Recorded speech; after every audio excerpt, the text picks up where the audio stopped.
Do you constantly feel like you have to have control of things going on in your relationship? That if you don't, something really bad is going to happen, right? You feel that way? Because a lot of people struggle with controlling their relationships because they feel without that control, they're going to feel unsafe. They're going to feel out of control, maybe. Or they're going to get a really painful result or something really bad is going to happen, right? So it causes them to try to make sure they can puppeteer and have their hands in everything that's going on in the relationship, right? But it oftentimes works towards their detriment because it starts creating an imbalance in the relationship that can be felt. And usually they are able to see this or identify it, and they know it's not helping them the most. So I'm going to right now give you the key to letting go of the need for control in your relationship while still being able to feel good about getting good results. So first, we need to understand why people have this need for control, right? Why it's like a requirement for them so often in their relationships. And let's be clear here too. You know, if you have the necessity to be in control in your relationship, more likely you carry this muscle with you in other areas of your life. You need to control everything else as well, right? It's not just your relationship, usually, because people tend to get comfortable with this way of operating because they get results in their life that they like from controlling other areas. So therefore they bring it to the relationship as well, because that's the way they've navigated the world and made sure they got the best outcomes that they could dictate. Because maybe you're better at doing certain things than other people are, and so you always have to be the one that's take the forefront. Or maybe anytime you let it be in someone else's hands, you got really poor results, and that that concerns you, right? So in reality, the need for control is really a fear-based thing. Control is not about power. It's so often about someone's fears, right? The only reason you need to control something is if you are really worried about what the outcome would be if it is out of your hands. Because it's when you really are struggling to feel safe in a situation, in a dynamic, it's when you will start doing the most to try to control your external factors in order to provide yourself a sense of internal security, right? But the reason it starts to fall apart is whenever you have a whole nother human being you're in a one-on-one relationship with, even if you're polyamorous, right? And you have multiple partners, heck, that it'll put fuel on the fire there. It'll show you how much more it definitely doesn't work in that kind of scenario. But let's just say if you're in a monogamous relationship with you and one other person, then you bringing these controlling elements to their life, you've instantly started setting up a dynamic to where their sense of individuality is now getting stripped of them, to where now you're slowly putting yourself in the role of building resentment in them, right? Being their source of resentment, right? For chipping away at them getting to be who they are and who they identify as, right? Because when you try to control things, that means you're dictating things. We know no one likes a dictator, right? Especially in the home with the person that you're with. And so the more you do this, is the more you start to chip away at a foundation that is supposed to be built on trust, right? And reliability, relying on one another. So even though the truth is that the world and life is unpredictable, and one of the biggest unpredictable factors in life is people. People are the X variable. Like I always say, they are the thing you just can't account for. You just can't see coming sometimes, right? Because that is the case, then you are working in an uphill, almost non-climbable mountain to try to control your partner or another human being. Even if you do what you feel is, effective in doing this controlling enough, it's still going to falter somewhere, because just short of you having a control joystick that you can press the buttons and control your partner's every move and everything they say and everything else, at some point they're going to disappoint you, right? They're going to drop the ball in your eyes at the very least. And so the more you continue on this path, the more you build that resentment in them, to where they start to want to resist you and pull away from you and create distance from you, because being closer to you means losing a little bit more of themselves. And here's what happens. From that resentment and from the emotional distance that becomes created from that resentment, then you actually wind up being counterproductive to your goal. You start feeling even more anxious, more, fearful, worried, concerned about what's going to happen because you're not feeling reassured because they're not connecting with you to feel that sense of reassurance, to where you feel more unsafe than ever, right? Control in a relationship dynamic, or in most of things in life, period, is one of the most ineffective ways to actually feel like you're in a space or a place of control. Because the more you try to tighten and lock in and hold in those harnesses that are on life, right, that ride of life, and try to control which way life is going to go for you and take you in all these different things at the way you want it to go or where you feel it should go, is the more life will turn around and show you how unstable you actually are, because you are a part of this motion of ocean. You don't dictate it. And the more you try to keep this up in life, period, but definitely with your partner, is the more you're going to start getting a result or an experience from your partner that wants to reject you, right? More arguments happen now. You guys have more spats back and forth now. You wind up finding yourselves being more petty in your dialogues instead of more constructive towards solutions. Because now, whether it's conscious or subconscious, your partner's fighting against more than just your perspective to theirs. They're fighting against the experience that is you in their world. They're fighting against what you represent to them now, because you represent the thing they have to triumph over in order to be them, right? They're fighting for not the relationship anymore. They're just fighting to be who they are, right? If someone can't be who they are, they quickly become blind to the relationship dynamics, and they go into survival mode and trying to fight for themselves. So they can't even see how even their role and how they're responding back to you, whether it's healthy or not or whatever, how it's impacting the relationship dynamic, because they're too focused on you being their adversary against them getting to be who they love, which is themselves, right? So I can't stress enough how we have to shift the gears. And so now here I'm going to give you the key how we actually go about doing that. So the key to letting go of that control is building the muscle and the skill set, because it is a skill set, of making a shift from external control to internal control. What does that mean? That means stop trying to force outcomes and focus more on building inner trust, right? Because whenever you trust yourself truly, right, you start to let go of the need to control others or other things around you. Because remember, we don't trust whatever's going on in the external world, right, sometimes, but it's really because we don't trust how we'll be able to handle the outcome, the fallout of whatever happens in our external world and how it's going to impact our internal world, right? And because we fear the unknown of what that may look like, we try to get ahead of it and control situation, right? Instead of being able to navigate with whatever does come about, right? And so the big shift you learn to make is, the more I can truly trust me and my inner world and learn how to control my inner feelings around these things and trust myself in that process, right?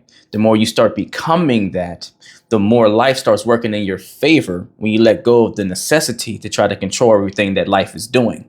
And your partner is a part of that life. Let's just be clear. Why does life start to move more in your favor when you stop trying to control things as much and you wind up trusting yourself more and learning how to control that?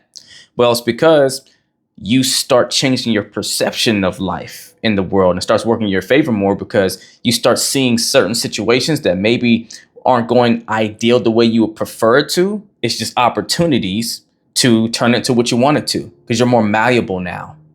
You're not so wavered by what happens. You're more concerned about what you can do about what happens, right?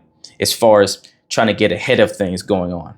But now I'm going to give you the second piece to how we start to confidently let go of this need for control, right? And replace it with something more serving to you, to where you can still have some of the similar elements to when you were trying to be really controlling, but without actually having to be forceful and control the situation, right? Always just remember, control secretly equates to fear. And you don't want to live as a fearful person. That's not how we're built or designed to live. So let's not live that way. So as you're learning to trust yourself better internally, so you don't have the need as much to control things externally, what you do to help your external world, though, right? If you do want to have a hand in things, at least going the way you would like it to some degree without being controlling, is you have to learn to switch from trying to be controlling to being influential, right? You have to learn to influence the world around you and your partner in your relationship than trying to control those aspects. See, people almost never respond well to demands, force, or pressure. So when you try to control situations, that's exactly what you're applying to these people. That's what you're putting on someone or the situations around you, right? So instead of trying to control the dynamic, you have to learn to influence. You influence through the energy you bring, right? The value you show up as, a healthy serving perspective, positive perspective that you add to the equation by being the example of the result that you would like to see. Being the valuable person, right? Letting someone, special person in your life, see how awesome you are day in and day out, to where they become influenced to want to match you back or do the right thing or make sure they don't drop the ball or rise to the occasion or be better. All the things, right? Influence. And why is influence so important? Because influence turns into inspiration. You want to inspire people in the things around you by being the person, being the thing, taking the actions to live as the model of what you would like to experience, right? To where you start to impact your world and don't let your world impact you, right? The reverse. You have so much power to create. You have to be a pivotal piece of the creation by being. Go out there and insert yourself into your world, into your relationship in the way that you want it to be the experience of, right? You have to do that. Never forget, control is forcing, right? Control forces, but influence inspires. And at the end of the day, we all know if you're going to get your partner to truly want to commit to the results that you hopefully like to achieve, or you feel like there's things to be worked on, if you are trying to control them all the time, then they're feeling forced into the situation, right? And let me make sure what I'm saying is clear. The reason why I'm pointing this out is because when we talk about influence and inspiring, inspiration is something of the spirit. When you inspire someone, you're speaking to their spirit, right? But just as much as you're speaking to their spirit when you try to influence them by inspiring them, you're also speaking to their spirit when you try to control them, you try to force them. But the response you'll get from that person is going to be vastly different, right? Whenever you try to control or force your partner's spirit, that's suppressing it. Our spirits are built always seeking further expansion, further expression. So anything you do that tries to suppress someone's spirit, they're going to innately fight against that, because you're going against their essence of their being in order to be a being or entity that expands outward and evolves and broadens and grows instead of, suppressing or being repressed, right? So that little tweak of trying to control and force versus trying to influence and inspire changes the difference in whether they start to look at you with the side eye or thinking negatively of you, about you, or subconsciously does little resenting type of things towards you, right? Or gets petty in little moments and all those things, versus you inspiring them to where when they think of you, they want to be better because you're better for them. They don't want to let you down because they see themselves as a good person that wants to be deserving of you in their life and all these things. So they rise to the occasion, to where they want to go move that mountain because you represent in their mind a value, and you are the model of a person that they couldn't sleep well at night if they didn't put the effort in to try to match or make sense of you being in their life and them deserving it, or whatever the case is. So here's the crucial things you need to focus on to actually master that internal control and be more of an influence towards inspiring your partner in the world around you, instead of having this necessity to control everything, which winds up sabotaging everything anyways, and actually confirms and makes sure the things you fear most usually come to be outcomes, right? And I hope you notice this too, by the way, right?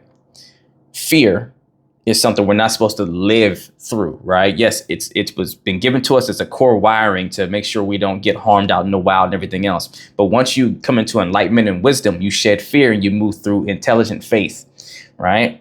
Meaning you don't live scared of everything that may happen. You live confident towards what could happen with intelligent reasoning, right? You're making, sound decisions that don't just put yourself into knowingly dangerous circumstances, right? To where you don't have to lean on fear, you use concern. Big difference, right? So in light of doing this, if you're going to build that internal trust best first, you have to start asking yourself, you look at all the things you try to control in your life, all the pieces, and ask yourself, what am I most fearful about that could happen on the other side of this, right? And then the only next question is, what do I need to work on internally? This is where your emotional intelligence is going to kick in or need to be developed or built, as well as your emotional maturity. Meaning, let me understand the feelings I have of what it would mean for that fear to come true, whatever that thing I'm fearful of is. What would it mean to me? What does it feel like to even entertain the idea of that being a reality? Then from what I'm feeling, what's the message in there? What is missing from me? What does it need from me? Internally, what narrative does it need? What could I do just within myself and maybe for myself to make sure that if that thing did happen, I would be okay anyways. It won't destroy me. It won't ruin me. How do I let go or sever the power that this fear has over me to where it's more powerless? If that thing were to happen, I wouldn't like it to happen, but I feel confident that if it did, I'll be all right no matter what. I'll know what to do and won't have to control the situation, spend all this time and energy trying to puppeteer everything so that I can focus on just living life more and being happy more and just being more at ease, right? Giving myself, the let your hair down experience to where I don't have to be as tense and I can relax more into the circumstance because I trust me on the outcome. Maybe the answer sometimes is, all right, what do I need to focus on building trustworthy wise for myself? What things do I need to learn better, red flags or green flags to see so I can trust my decision whenever I decide to trust a situation and not have to control it and trust I'll be okay? How do I lean on trusting my discernment, right? So sometimes the answer is, what do I need to do to build my skill set to trust myself better in the first place? So do that with any of the areas out there in your life that you feel this need for control. So what you're seeking really is your key and gift to how you can let go of the control confidently, right? In a way that has intelligent faith, right? Faith with intelligent reasoning. So what am I most fearful about? And what does it need from me in order to trust that I'll be okay no matter what happens here? Or what do I need to do to build my ability to trust my decision making, to trust that whatever outcome was with the best discernment that I had to offer? Then when we get to how do I influence to inspire, ask yourself this: what is the ideal result or outcome I would like to have here? Whether it's something career-wise, friends, and in family member relationship-wise, or with your significant other. What's the ideal experience I would like to have happen here that's serving to me? It's helpful, it's positive, it's loving, it feeds my spirit, it builds me up, right? That's a serving scenario. What would I like that to be? And who do I need to be? How do I need to show up? What do I need to cultivate inside of myself in order to actually be the right influence that will inspire those around me or my partner in this equation with me to match what I'm trying to produce, to where they actually desire it themselves? Because see, inspiration is something that gets deep seated in someone because they feel that excitement as well, right? They feel the optimism, they feel the vibrance, they see the positive outcome and have a desire to want to have it too when they're inspired versus forced, right? So ask yourself, who do I need to be operating as? How do I need to show up as the example? And what do I need to build and grow inside of me so they can see it, to then see my vision and want to and be inspired to adopt it as well, or at least to work with me in a version of it that works best for both of us or what have you. You do that, and I guarantee you're going to start to lose a lot of the necessity that you feel right now to control everything, because you'll be influencing more things. You'll be creating to where people respond to your creation instead of you trying to respond to what the world throws at you. If building this skill set is something you really would like help with, because maybe you're tired of being exhausted and always trying to control everything, and it's, stressful, and you never feel like you can ease up, and you always have anxiety and all those kind of things, so that you can actually live in a more harmonious space and release some of that tension and not sabotage things in your world and be able to live more comfortably through it, then email or DM me the word coaching, and we'll get to work as long as you're truly ready to put that work in. If you're not ready for one-on-one coaching, don't have the time or the space, then email or DM me the word revival to join my Relationship Revival Hub community, where you can learn the same things I teach my clients one-on-one at your own pace, on your own time. Either way, do something to get in the race. Let's get it.